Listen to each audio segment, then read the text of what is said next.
My faded mate rejected me in front of our entire pack, leaving me broken. He called me worthless. But as my world shattered, another alpha, a ruthless rival, caught me. He didn't call me worthless. He called me his. The laughter was a whip cracking across the silence that surrounded her table. Look at her, Kale's voice, slick with the arrogance only an alpha's son could possess. Cut through the den of the Ironwood Pack's great hall, thinks her father's dusty old books will save her. Pathetic. Her breath caught. Her knuckles went white where they gripped the rough-hewn wood of the table. Don't look up. Don't give him the satisfaction. The smell of roasted boar and ale was thick in the air, but all she could taste was the bitter tang of shame around her. Warriors and their mates laughed and ate a roaring fire of community from which she was utterly banished, a ghost at the feast. Her father, the pack's master strategist, had been dead for 3 years, and with him any scrap of respect she might have commanded. Now she was just Lyra, the weird girl, the strategist's strange, quiet daughter. To make things worse, Kale's friends joined in, their jeers like stones pelting her already bruised spirit. More importantly, she felt the eyes of Alpha Valeria's, Kale's father, settle on her from his place at the head table. She risked a glance. It wasn't the usual cold dismissal. No, in that moment, his stare was sharp, analytical, a flicker of something that looked unnervingly like calculation, as if he were weighing a piece on a game board she didn't know they were playing. Why would he look at her like that? Deep down, she knew the truth. A daughter of a strategist mated to the future alpha was an asset, an unwanted, unloved asset. But one, nonetheless. Maybe it was fate that her only hope was also her greatest tormentor. The mating ceremony was in 2 days. The moon would bind her soul to Kale's, and because of that, she would finally have a place. She would be Luna. They would have to respect her. Then her heart skipped a beat at the thought, a frantic, desperate rhythm. She had to believe that it was the only thing that kept her from shattering. Without another word to anyone, because there was no one to speak to, she pushed back from her table and slipped out of the hall, the warmth of the fire a mockery on her back. The cool night air was a relief, but as she passed a cluster of warriors near the armory, their final words followed her into the dark. A strategist's mind is useless when you have the strength of an alpha. Kyle will put her in her place. The words were a final twist of the knife, and as she fled to the solitude of her small den, she knew her hope was a fragile, desperate thing, easily crushed. Meanwhile, hundreds of miles away, where the air bit with mountain cold, the only light came from a crackling hearth and the glowing embers of a map table. Report.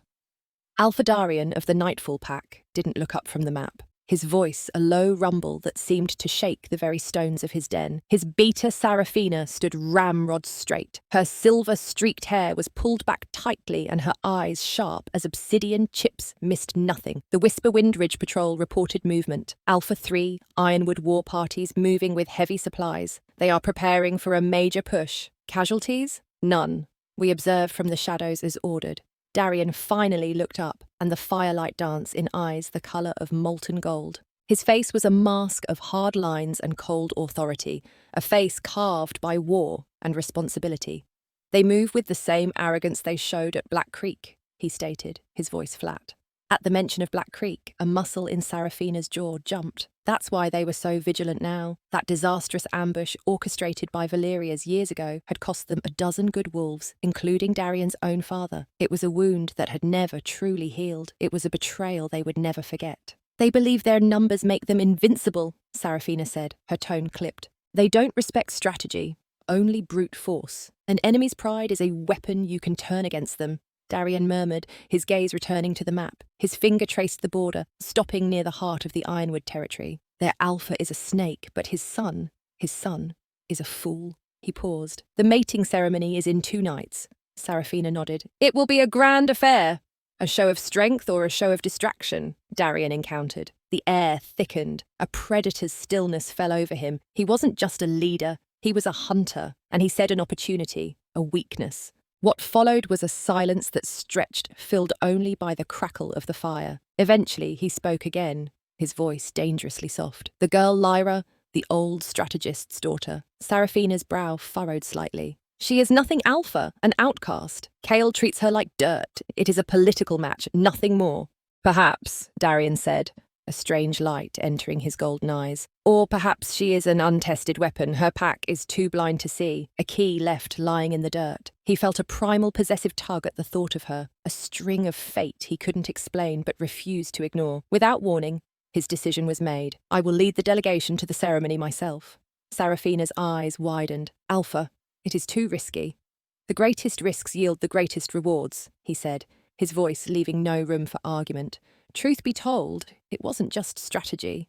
Something else was pulling him there. A whisper on the wind, a call his wolf was straining to answer. He didn't know what he would find, but he knew he had to be there when that bond was forged and or broken. She had no idea she was a name on a rival Alpha's lips, a key he considered turning. Her world had shrunk to the four walls of her den and the soft, worn leather of her father's journal. That night, she couldn't sleep. The moonlight streamed through the single window, painting a silver stripe across the floor. Her fingers, trembling slightly, traced the intricate tooling on the journal's cover. Inside were not just strategies, but his soul, her soul.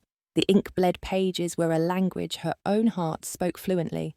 No matter how hard she tried to quiet it, the strategist within her awoke in the stillness of the night. Her eyes scanned a diagram of a famous siege, a familiar problem. She saw the feint, the overextension, the inevitable collapse of the flank. She felt it clear as day, a quiet hum of satisfaction, a feeling of competence and power that she was allowed nowhere else in her life. Her father had once told her a story about a lone wolf who outsmarted an entire pack of bears, not with strength, but by understanding the terrain, by predicting their hunger, by using their own weight against them. Your mind, Lyra, he had whispered. His hand on her head is the sharpest claw, the strongest jaw. Never forget that. But she had forgotten, or rather, she had tried to. What good was a sharp mind in a world that only valued the strength of your claws and the title of your mate?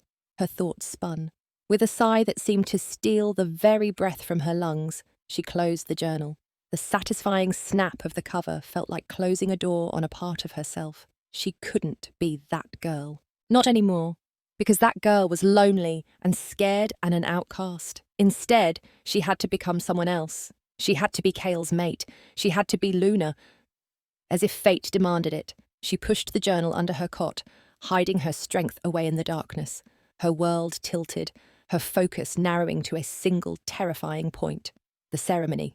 She would stand before the pack, vulnerable and open, and chain her soul to a man who despised her. It was a desperate gamble, a terrifying sacrifice.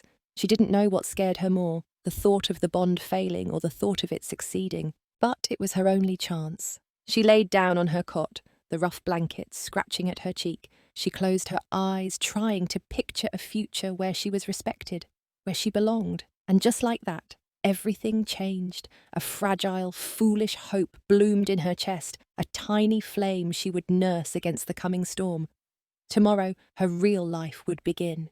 The air in the moonlight clearing crackled with power. Every member of the Ironwood pack was here, their faces upturned, their breath held. Before her stood Kale, his handsome face twisted into a familiar sneer under the sacred light of the full moon. This was it, the moment her entire life had been leading to. Her heart hammered against her ribs, a frantic drum of hope and terror. The elder began the ancient rite, his voice a grally chant that were their names together with strands of magic. She felt the tendrils of the faded bond reach for her, a promise of belonging, of finally being seen. She looked at Kyle, her soul open and waiting, but then he spoke, and his words were not the vows of the rite. I, Kale, future alpha of the Ironwood pack, he began, his voice ringing with cruel triumph. Do reject this bond. I reject you, Lyra. You are weak, unworthy, a stain on the honour of my bloodline. The words were shards of glass in her soul. The half-formed bond between them didn't just fade, it shattered. A backlash of pure agony ripped through her, a psychic scream that had no sound. A void, cold and absolute, opened where her hope had been. Her knees buckled, the world dissolved into a smear of grey, the horrified gasps of the pack, a distant roar. She was falling, tumbling into a darkness so complete she knew she would never find her way out. In the span of a breath, her future had been murdered. Without warning, a new presence cut through her haze of pain, a different scent, not of ironwoods, damp earth, but of sharp pine, of winter storms, of something wild and utterly dominant. A massive figure moved with impossible speed, a shadow eclipsing the moon. Before she could move, strong arms scooped her up from the ground, holding her against a chest as hard as ancient stone. Her head lulled back, and she looked up into the blazing golden eyes of Alphadari of the Nightfall Pack. The silence stretched thick and heavy with shock. He wasn't supposed to be here, not this close. He looked down at her, his expression unreadable, and then he lowered his head to her shoulder. The moment their eyes locked, her world tilted, his teeth, sharp and definitive, sank into her flesh. It was not a bite of aggression. It was a searing, electric flood of power. A claiming golden light, hot and fierce, poured into the void Kyle had created, cauterizing the wound. Her soul, which had been screaming in agony a moment before, answered his call with a shuddering sigh of relief. As if pulled by a string, her own wolf, so long dormant and suppressed, rose to meet his. Above them, a roar ripped through the night. But this one wasn't from Cale or Valerius. It was from Darien, a sound of pure, undisputed ownership, a declaration of war. And just like that, everything changed. He watched the little fool Cale pin before the crowd. It was pathetic. Darien had come here expecting political manoeuvring, perhaps a show of weakness he could exploit later. But this was a gift. When Cale spoke the words of rejection, Darien felt a jolt, not of pity for the girl, but of savage opportunity. Valerius had just thrown away a queen, all because his whelp of a son lacked vision. His wolf, a beast of logic and brutal pragmatism, surged forward inside him, snarling one word: mine. Because of that, his body moved on instinct. He crossed the clearing in a heartbeat, scooping the collapsing girl into his arms. Her scent filled his senses, rain-soaked earth, crushed herbs, and a heart-breaking trace of fear. It was intoxicating, and it was his. He ignored the enraged shouts of Alpha Valerias and the shocked paralysis of the crowd. His entire world narrowed to the fragile woman in his arms, and the thumbing open wound on her soul. He could feel it, a vacancy waiting to be filled, which meant he had to act. Now, when he marked her, the taste of her skin was lightning on his tongue. He felt the bond slam into place, a chain of molten gold forged in an instant. Her magic, surprisingly resilient, latched onto his own with a desperate strength. He poured his own power into her, a promise of protection, of possession. His wolf roared at satisfaction, and he let the sound rip from his own throat. A challenge to the entire Ironwood pack. This one belongs to me now. What followed was chaos. Nightfall warriors, his elite guard, materialized from the shadows, forming a defensive ring around him. Ironwood wolves, shaking off their shock, shifted. The sickening crunch of bone and stretching of skin filled the air. "Kill them!" Valerius shrieked, his face purple with rage. Darien held Lyra tighter, her limp body a stark contrast to the violence erupting around them. He was a commander in his element. "Seraphina, southern flank. Drive them into the river. No survivors who stand against us," he barked, a blur of fur, a flash of claws. He moved through the battle like a phantom, a living weapon, his warriors a seamless extension of his will. Yet beneath the cold strategy, a fire he hadn't felt in years was burning, a possessive primal fire for the woman he held. She was a strategic asset, he reminded himself, a brilliant move. But as her soft breath ghosted against his neck, his wolf growled a different truth.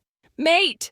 Her next conscious thought was of warmth and safety, which made no sense. She pried her heavy eyelids open. She wasn't in the cold clearing. She was lying on a bed of impossibly soft black furs in a vast, cavernous room. A massive hearth roared at one end, casting flickering shadows on walls of dark, glittering stone. The air smelled of wood smoke, pine and hym, that intoxicating winter storm scent. It was a cage, she realised with a jolt of fear, but a gilded one. She sat up, her hand flying to her shoulder. The skin was tender, but beneath it she felt a therming warmth, a connection.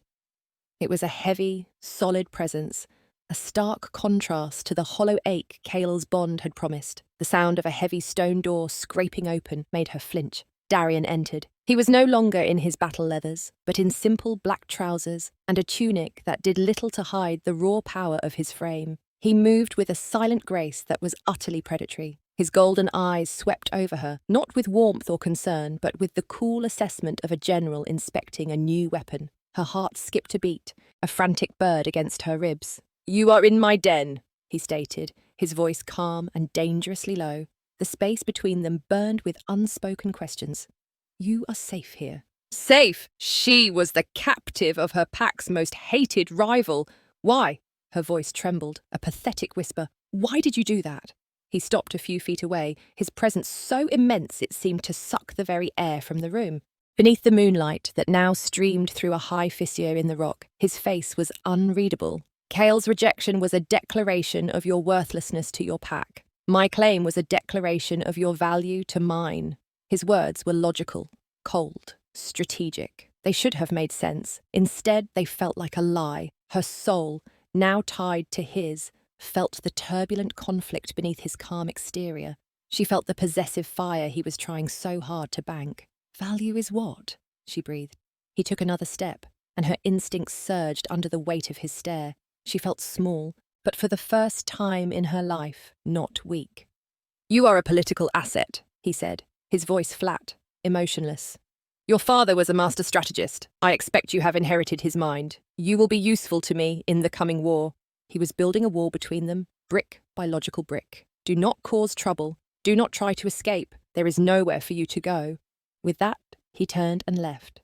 The scrape of the stone door, echoing the sound of her new prison closing, shut. She was alone again, but this time it was different. She was a pawn, a prize of war. But she was also the marked mate of the most powerful alpha she had ever seen. And deep in her soul, where his mark pulsed with a steady, possessive heat, her wolf stirred for the first time in years, and she let it happen. For 2 days, the gilded cage was all she knew. The stone door remained closed, opening only when the stern-faced beater, Seraphina, brought her meals on a silver tray. The food was delicious. The furs on the bed were softer than anything she had ever known. But it was all a lie, a beautiful prison. The members of the Nightfall Pack. She glimpsed through the high fissure in the rock, moved with a purpose and unity that felt alien. They watched her when they saw her with eyes full of suspicion. She was the enemy, the prize from a hated rival, an ironwood wolf. Still, the bond to Darien was a constant, low hum beneath her skin, a strange source of comfort. It was nothing like the fragile, demanding connection she'd anticipated with Kale. This was a solid, grounding weight in her soul. She felt his presence pacing the territory, a distant thrum of power and authority. Yet he did not come to her. He left her utterly alone. On the second night, an old wolf with kind eyes and a slight limp brought her a fresh blanket. "I am Silas," he'd said, his voice a gentle rasp. "An ironwood wolf in our den. You must be very special for our alpha to risk so much." His words seemed kind, but beneath them a chill crept up her spine. It was a reminder of what she was, a risk, a danger. More importantly, her prison had one feature that both terrified and fascinated her. Darien's war table. It was a massive slab of polished oak covered in maps of the surrounding territories, with carved wooden figures representing troops and patrols. The lines and figures called to her, a familiar song her mind ached to sing. In the quiet that followed her lonely meals, she would stand over it for hours, her father's lessons roaring back to life. She saw their supply lines, their defensive formations, their patterns. In fact, she saw them so clearly that she eventually saw a mistake, a patrol route along the northern ridge. It was a perfect ambush point, a fatal error. Her breath caught, and for the first time since the rejection, a different kind of fire bloomed beneath her skin. Not fear, not shame, but the cold, sharp fire of certainty. The strategist was awake. Her presence was a constant distraction. As he stood over the war table, with Seraphina, planning the next cycle of patrols, he could feel Lyra on the other side of the stone door. He felt her restlessness, her fear, and then a sudden sharp spike of focus. It was enough to make the hairs on his arms stand up. The bond was a complication he had not fully anticipated. It was a window into her soul. He found himself peering through more often than he should. "The Northern Ridge Patrol is set for dawn," Seraphina said, moving a piece shaped like a wolf. "Standard route." Before he could respond, the stone door to his den scraped open. Lyra stood there, silhouetted against the light of the main cavern. She was pale and trembling, but her eyes held a new light, a fire he hadn't seen before. "Alpha," she began, her voice barely a whisper. She took a hesitant step inside. I apologize for interrupting," Seraphina's posture stiffened her dislike for the Ironwood girl, a palpable thing. "You have no place here, captive." Lyra flinched, but she didn't retreat. Instead, her eyes fixed on the map. Her body moved on instinct, carrying her closer to the table. "That route," she said, her voice gaining a sliver of strength. "The northern ridge, it's a trap!" Seraphina scoffed. "And how would an Ironwood wolf know our terrain better than we do?" "It's not about the terrain," Lyra shot back, her gaze meeting Darien's. The fear was still there, but now it was layered with a fierce intelligence. "It's about your enemy. You patrol at dawn because the rising sun will be at your backs, blinding anyone looking up from the valley. But you've forgotten the acoustics of the canyon. The stream below will mask the sound of a waiting war party, and the morning mist will hide them until you are directly on top of them. They will hit your flank from the cover of the aspens. They will slaughter you." The air thickened. Darien stared at her, his mind racing. Her logic was flawless. It was a classic pincer movement, the kind her father had been famous for. He could feel the absolute certainty humming from her through the bond. Was it a trick? His past screamed at him to distrust any word from an Ironwood wolf, but his instincts and the strange, powerful pull of his mate told him she was right. Without another word, he looked at Seraphina, whose face was a mask of disbelief and fury. "Change the route," he commanded, his voice final. "Send a scout team along the western cliff face overlooking the aspens. I want to see what's waiting in the mist." He turned his gaze back to Lyra, whose chest was rising and falling rapidly. "We'll see if your insights are as valuable as you think." The waiting was the worst part. Hours ticked by, each one a lifetime. Seraphina had left with the patrol, her parting glare a promise of retribution if this was some kind of trick. Darien had remained in the den, working at a small desk, the silence between them a living, breathing entity. He hadn't spoken another word to her. She felt like a defendant awaiting the jury's verdict. Her entire fate hung on what that scout team found in the mists of the northern ridge. Her chest ached with a tension so profound it felt like a physical weight. Just as the sun reached its zenith, the stone door flew open. It was Seraphina. Her face was pale, her silver-streaked hair damp with sweat, and a long, shallow cut bled freely on her cheek. Lyra's heart plummeted. I was wrong. Someone got hurt because of me. But Seraphina's eyes were not filled with hatred. They were wide with a stunned, grudging disbelief. She strode past Lyra and stopped before Darien's desk. Her voice was rough, strained. It was exactly as she said. Darien looked up, his golden eyes locking onto his beaters. "Report!" A full Ironwood war party. At least 30 of them hidden in the aspens. They had archers on the ridge. They were waiting. She touched the cut on her cheek. "My scout team got this close before we saw them. If we had taken the main trail, we would have been wiped out. Not a single survivor." The silence that followed roared in Lyra's ears. Seraphina turned her head slowly, her gaze falling upon Lyra. The animosity was gone, replaced by a complex brew of shock and respect. "You saved us," the beta whispered, the words sounding foreign on her tongue, but Lyra barely heard her. Her attention was fixed on Darien. He rose from his desk and walked towards the war table, his movements slow and deliberate. He didn't look at her, but she felt his stare on her intense and searching. He was seeing her now, not as a captive, not as a political prize, but as something else entirely. Her world tilted as he stopped beside the table and nudged a stool forward with his foot. His voice was a low command that balked no argument, yet it held the weight of a monumental concession. "Sit." As the days turned into a week, the war table became her world. She sat beside Darien, a silent partner in a council of hardened warriors who still looked at her like a ghost from a past they hated. An old, grizzled commander named Gunner never missed a chance to remind them. "Her father's strategies couldn't save our fathers at Black Creek," he'd growled during one heated debate, his eyes daring Darien to defend her. But Darien didn't need to. Her strategies spoke for themselves. Today, she pointed to a location deep in Ironwood territory. "Here," she said, her voice steady now, seasoned by small successes. "A supply depot hidden in a box canyon. They think it's undetectable." She looked around the table, meeting their skeptical gazes. "You've been fighting their warriors, but an army marches on its stomach. We don't hit their claws, we hit their belly. We make them slow, hungry, and desperate. We make them make mistakes." Gunner scoffed. "A high-risk raid for a few bags of grain. It's foolishness."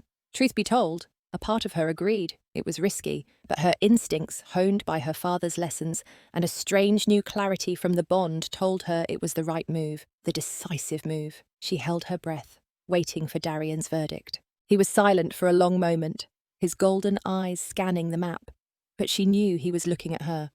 The whole room waited. "No," Darien said finally, his voice a low command that silenced all argument. "It's brilliant." He looked directly at Gunnar, his authority an undeniable force. "We do it Lyra's way." In that moment, something inside her shifted. It was more than just validation, it was a profound sense of partnership. Later, after the council had dispersed, they stood alone over the map, the air charged with a tension that had nothing to do with war. "You are certain about this?" he asked, his voice softer now. She looked up from the map and into his intense golden stare. Her heart skipped a beat.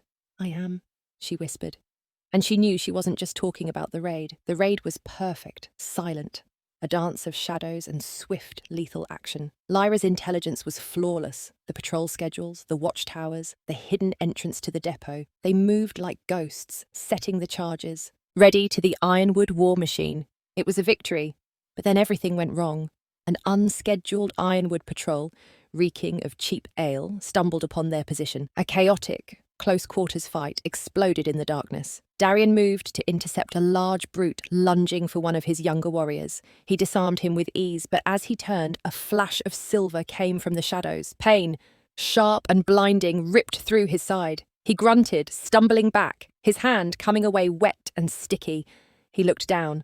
A small, wicked-looking dagger was embedded just below his ribs, its hilt carved with the viper crest of a known ironwood assassin, and the edges of the wound were already turning black. Poison, a cold dread, colder than any battle settled in his gut as his legs gave out. Back in the nightfall den, Lyra was pacing. A knot of anxiety had been twisting in her stomach all night. She was trying to read her father's journal, but the words swam before her eyes. Without warning, a phantom agony tore through her left side. It was so real, so visceral that she cried out and collapsed against the table, scattering maps to the floor. She felt it clear as day.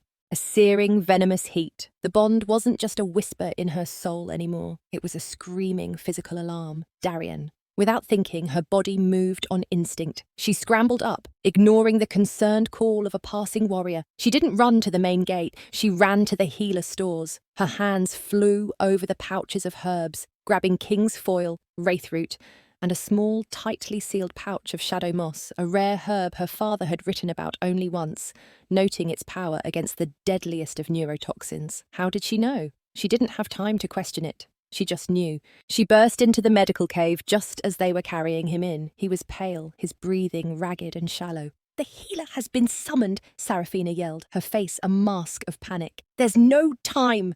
Lyra pushed past her, dropping to her knees beside Darien. She ripped a strip from her tunic, her hands working frantically to mix the herbs into a dark, fragrant pus. She pressed it against the wound, ignoring the black venom that sizzled at its touch. "Darien," she whispered, her voice choked with a terror she hadn't felt even during her own rejection. "Stay with me, please." "Stay with me." His eyelids fluttered. Through a haze of pain, his golden eyes found hers, and in that moment, the alpha, the strategist, the ruthless commander, all of it fell away. He saw not his new weapon, but a woman, his mate, her face stray with tears, her hands pressing life back into him. The last wall around his heart crumbled into dust. He was alive. The healer had arrived and confirmed it. The shadow moss pus had been the only thing that could have counteracted the viper toxin in time. Lyra's quick thinking had saved him. The news spread through the pack like wildfire. The raid was a legendary success, a critical blow to Ironwood, and their new Luna-to-be had saved their alpha's life. The change was immediate. The suspicious glares were replaced with nods of respect. The whispers that followed her were no longer hostile, but filled with awe. Seraphina now stood by her side, not as a guard, but as a loyal second, her eyes holding a new fierce protectiveness. For the first time, Lyra felt the fragile beginnings of what she had always craved, a home, and she had earned it, not with a title, not with a bond, but with her own mind and her own hands. But a victory in one camp is a declaration of war in another, in a cold stone chamber in the heart of the Ironwood territory. Alpha Valerius smashed a goblet against the wall, his face a mask of chilling fury. "She is no longer a pawn," he hissed to a man kneeling in the shadows. "She is their heart. She is giving them hope." He paced like a caged predator. "And hope is a disease. You cure it by cutting out the source." He stopped, his eyes glinting with malice. "Tell Silas the time for observation is over. I want her reputation ruined. I want my son's pack to doubt her, to fear her. And when she is isolated and broken, I want her gone." Lyra, however, knew nothing of this. She sat in the quiet of the medical den, watching the steady rise and fall of Darien's chest as he slept.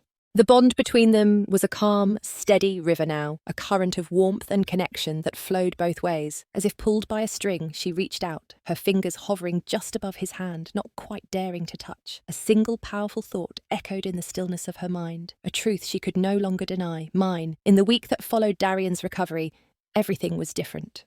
She was no longer Lyra the captive, but Lyra the strategist. She walked at Darien's side, and where there was once suspicion in the eyes of his warriors, there was now a grudging, growing respect. The bond between them had settled into a silent, steady conversation, a glance across the war room, a shared feeling of determination, a pulse of reassurance in the dead of night. They were two parts of a whole, and the entire pack could feel it. Because of that, she felt bold enough to propose the unthinkable. She stood before the war council, her hands hovering over the map, and laid out a plan, not for a raid, but for an end, a full-scale, multi-pronged offensive designed to shatter Ironwood's command structure in a single decisive blow. It was complex, audacious, and incredibly dangerous. "Reckless, Gunner," the old commander slammed his fist on the table.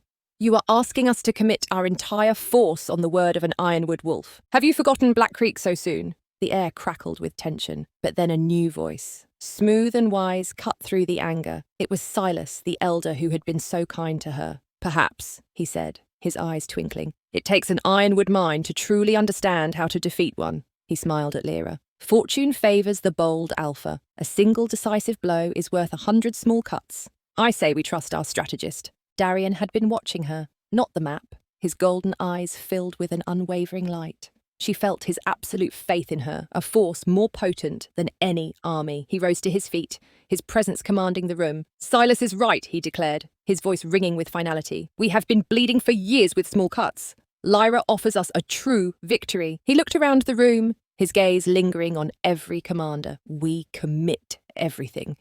This is how we win." In that moment, the decision was made. There was no turning back. Their fate was now tied to the flawless execution of her plan.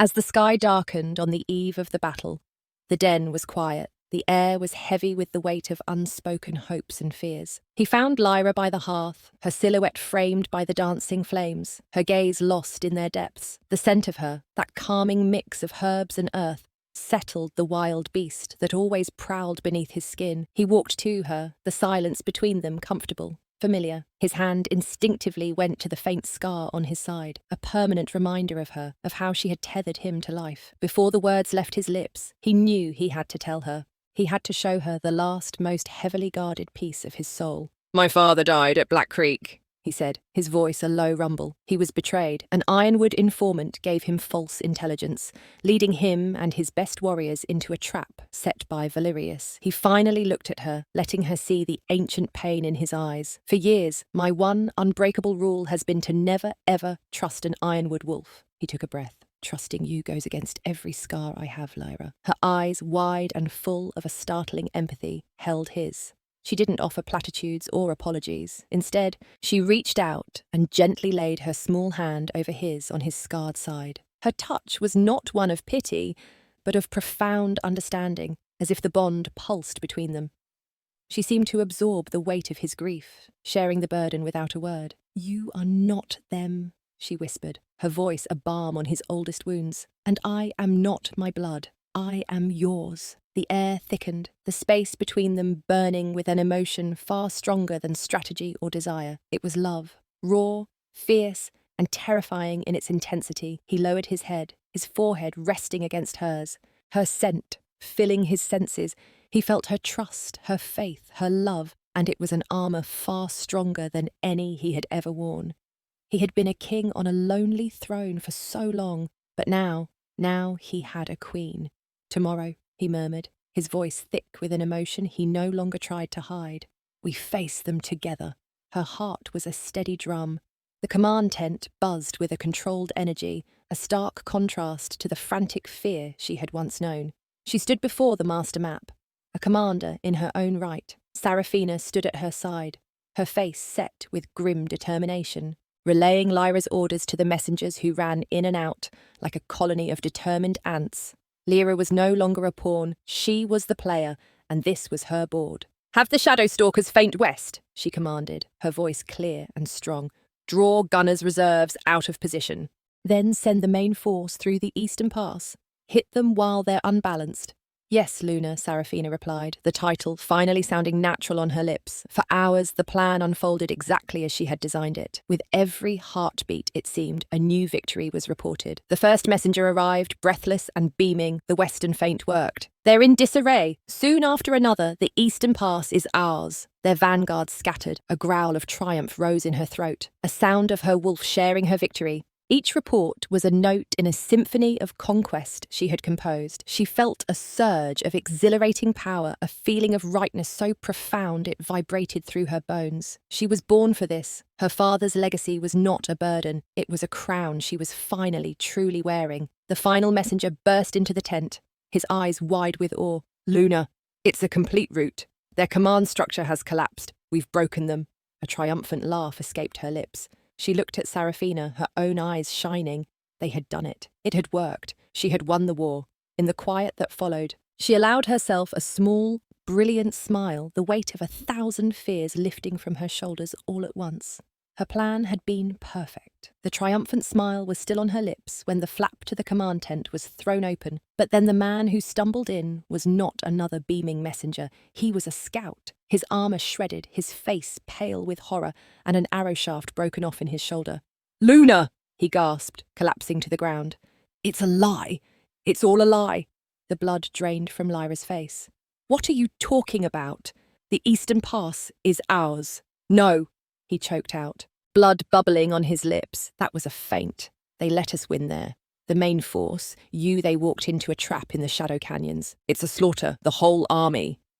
His eyes rolled back in his head. The air in the tent turned to ice. A terrible keening sound of denial rose in her throat. Her perfect plan, her symphony of victory. It was all a discordant nightmare. Without warning, she felt it through the bond. A tidal wave of pure, untamed agony from Darien. Pain, rage, and a grief so profound it buckled her knees. He was in hell, and she had sent him there. As the truth unravelled, the map before her blurred into an accusation, each line and figure a testament to her catastrophic failure. The victorious commander was gone, replaced by a girl drowning in the consequences of her own pride. Her bones remembered a different kind of failure, the one that had left her an outcast. But this was so much worse. He smelled the trap a second before he saw it. The air, which should have smelled of pine and damp earth, suddenly wryer of ironwood musk, of blood lust. He roared a warning, but it was too late. The canyon walls, which had seemed like a clear path to victory, erupted with archers. The ground gave way to hidden pits, lined with sharpened stakes. The rooted enemy he thought he was pursuing turned, their ranks swelling with reinforcements that poured from hidden caves. It was Black Creek all over again, a masterpiece of deception, a wholesale slaughterhouse. He fought like a demon, his claws tearing through flesh and bone, his mind a vortex of cold, hard fury. He wasn't an alpha leading a charge anymore. He was a lone wolf trying to drag his dying pack from the jaws of a behemoth. "Retreat!" he bellowed, the word tasting like ash in his mouth. "Retreat!" For every ironwood wolf they took down, 2 of his own fell. He saw Gunnar, the old commander, go down protecting 2 young warriors. He saw faces he had known since birth disappear under a wave of enemy fur. What followed was a desperate, bloody flight, leaving a trail of their dead scattered across the canyon floor. By the time they limped back into Nightfall territory, their glorious army was a shadow of itself. The victory Lyra had promised had turned into their pack's most devastating defeat in a generation. and the grief-stricken howls of the families welcoming home their dead were a sound that would haunt his dreams forever. Because of that, the trust he had so carefully built felt like a fool's hope. He had trusted an ironwood wolf again and again. His pack had paid the price in blood. She was still standing in the command tent, frozen in horror when Sarafina returned. The Beta's face was a grim mask of dirt and dried blood. She didn't even look at Lyra. That more than anything told Lyra how bad it was. But then Silas, the kind elder, rushed in, his face etched with worry. "I was helping with the wounded by the supply tents when I found this," he said, his voice trembling as he held up a scorched leather satchel. "It was near where your command post was set up, Luna." Sarafina took the satchel, her movements stiff. She pulled out a rolled-up map. When she unfurled it, Lyra saw it was a copy of her battle plan. But it was wrong. The routes were altered, her complex feint simplified into a direct path.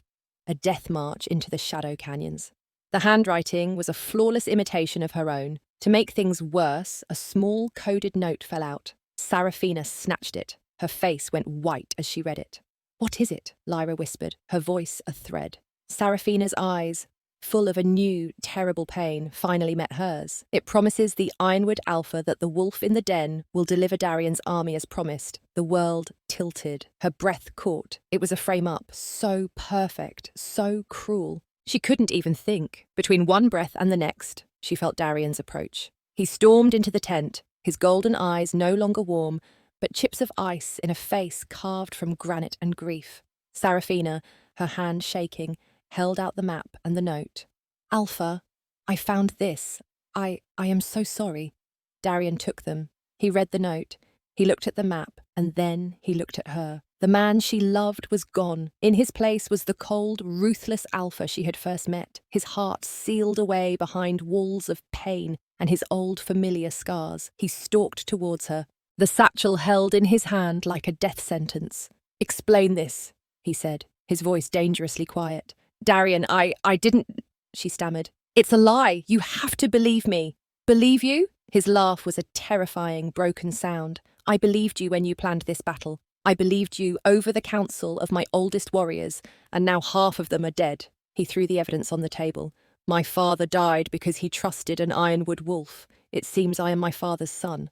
As the truth of his words unravelled, her heart didn't just break, it turned to dust. This was a betrayal, so complete, so absolute, it made Kayleigh's rejection feel like a child's tantrum. She reached for him, her hand trembling. "Darien, please, you will be confined to my den," he said, his voice dead, devoid of all emotion. He wouldn't even look at her. "You will speak to no one. You will see no one." He turned his back on her, a gesture more final than any execution. "You will stay there until I decide what to do with the traitor who destroyed my pack." He walked out, leaving her in the ruins of her victory, under the unbearable weight of his stare, which she could still feel even after he was gone. He had looked at her as if she were a stranger, a monster, and in the chilling silence that followed, she started to believe it too. For a day and a night, she lived in a silent grey hell. The gilded cage was a tomb now, the luxurious fur a mockery of the ice that had settled in her bones. The bond, once a source of warmth, was a conduit for Darien's cold, echoing grief, and a fury so profound it felt like a physical weight pressing down on her. She didn't eat, she didn't sleep, she just stared at the stone walls. Her own mind a traitor that replayed his final words, his dead eyes, his utter rejection of her soul.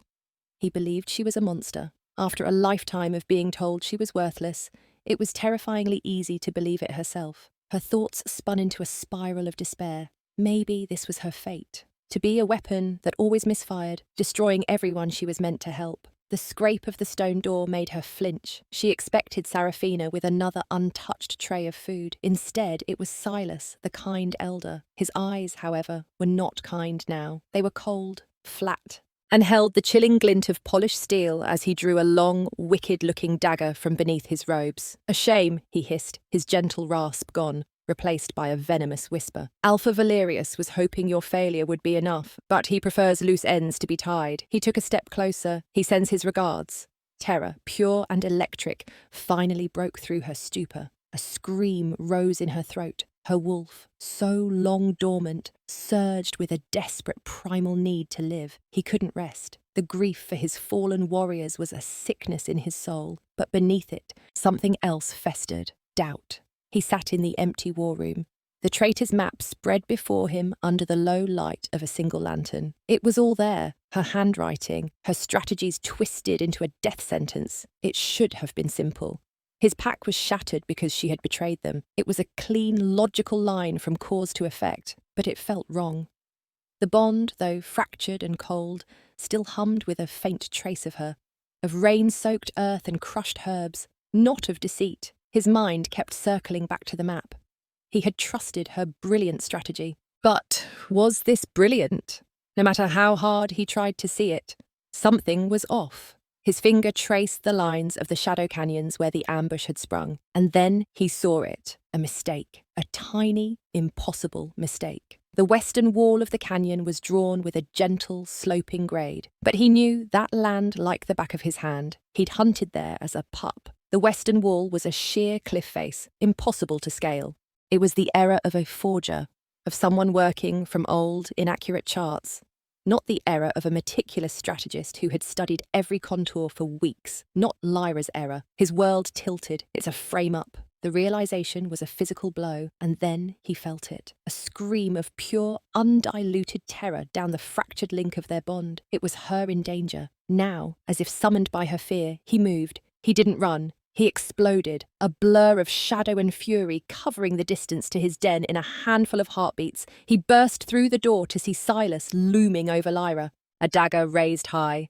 With a roar that shook the foundations of the mountain, Darien crossed the room and slammed into the traitor, a force of pure protective rage. The fight was brutally short. Silas was a snake, but Darien was the storm. He pinned the sputtering, shocked elder to the floor, his claws at the traitor's throat. But his eyes were on Lyra. She was huddled against the wall, shaking and terrified, but blessedly, miraculously, unharmed. The moment their eyes locked, the ice that had encased his heart didn't just crack. It vaporized. He saw her, his brave, brilliant, innocent mate, and the weight of what he had done, of his catastrophic doubt, threatened to crush him. Darien left Silas' trust and gagged for the guard, his face a thunderous mask. Then he turned to her. He took a hesitant step, then another. His movements stripped of their usual arrogance, filled only with a raw, aching vulnerability.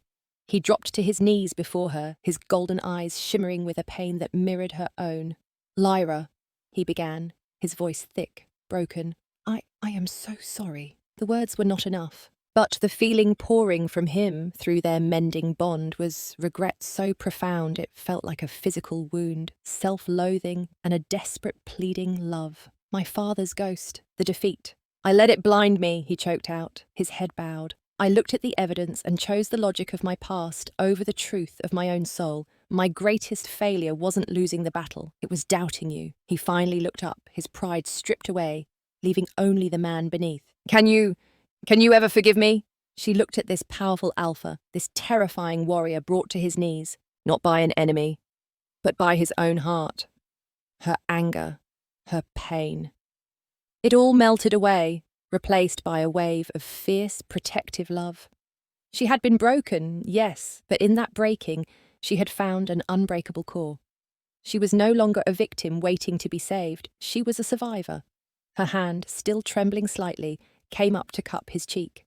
"We were both betrayed, Darien," she whispered, her voice quiet but strong. "They used your past against you and my hope against me." With a single glance, she offered him not just forgiveness, but absolution. And as she did, the fractured bond between them knit back together. No longer just a chain of fate, but a conscious choice. It was stronger now, tempered by fire and sealed by truth. In the stillness that followed, they rose together. Silas confessed everything, his treachery laid bare for the pack to see. The whispers of doubt turned to cries for justice. But Lyra and Darien were already at the war table. This time they stood as equals. Her mind, his strength, her knowledge of their enemy, his knowledge of their people. They moved as one, dismantling her failed plan and building a new one from the ashes. A plan that was not just hers or his, it was theirs. It was sharp, it was ruthless, and it was designed to hunt. The battle raged, but this time there was no fear in her heart, only a cold, clear certainty. From her command post on the high ridge overlooking the valley, the chaos below was a symphony she alone could conduct. The bond between her and Darien was a flawless conduit. She didn't need to send messengers for her most crucial commands. She simply had to think them. Faint left Darien, their flank is overextended, and through the bond she felt his immediate, unquestioning response as he moved like a whirlwind of black fur and silver claws, a living extension of her will. He was the storm, and she was the wind that directed it. Alpha Valerius fought with predictable brute force, throwing his warriors forward in waves. It was a foolish, arrogant strategy, and she dismantled it piece by piece. She guided her forces to seed ground here, to encircle there, weaving a net around his army. But then she saw him. Kyle, her former mate, driven by a poisonous mix of pride and rage, was breaking from the main formation. He was trying to lead an elite party around the fighting, to strike at her command post, to steal a glorious victory for himself. Her heart skipped a beat, not with fear, but with savage satisfaction. "You arrogant fool. I've been waiting for this." She sent her fastest runner with new orders, not to her warriors, but with bait for the enemy. The runner allowed himself to be captured, carrying a false map that showed a secret, direct path to her ridge. A path that led directly into a narrow, dead-end canyon lined with her best archers. As if pulled by a string, Kale took the bait. He and his warriors charged into the trap, only to find themselves surrounded, arrows aimed at their throats from the cliffs above. A messenger met him at the canyon's mouth. Kale snarled, "Where is she? Tell your witch of a Luna to face me." The messenger's voice was calm, repeating the words Lyra had given him. "Luna Lyra says, your arrogance was always your greatest weakness. She says you are not worth her time to face. Consider this your final lesson." And in the echo of his voice, she felt the last shackle of her past shatter and fall away. With Kale's forces removed from the board, the rest of the Ironwood army crumbled. The net Lyra had woven tightened, and soon he stood before a defeated, snarling Alpha Valerius. The fight was brutal, but short. Valerius was strong, but he fought with only rage. Darien fought with the strength of his entire pack, with the brilliant mind of his mate guiding his every move, and with a love so fierce it was an unbreakable shield. He subdued the enemy Alpha, the war finally over. As the sun began to rise, painting the sky in hues of orange and rose, a quiet fell over the blood-soaked valley. His warriors were weary, wounded, but victorious. He stood, his chest heaving, and looked up at the ridge.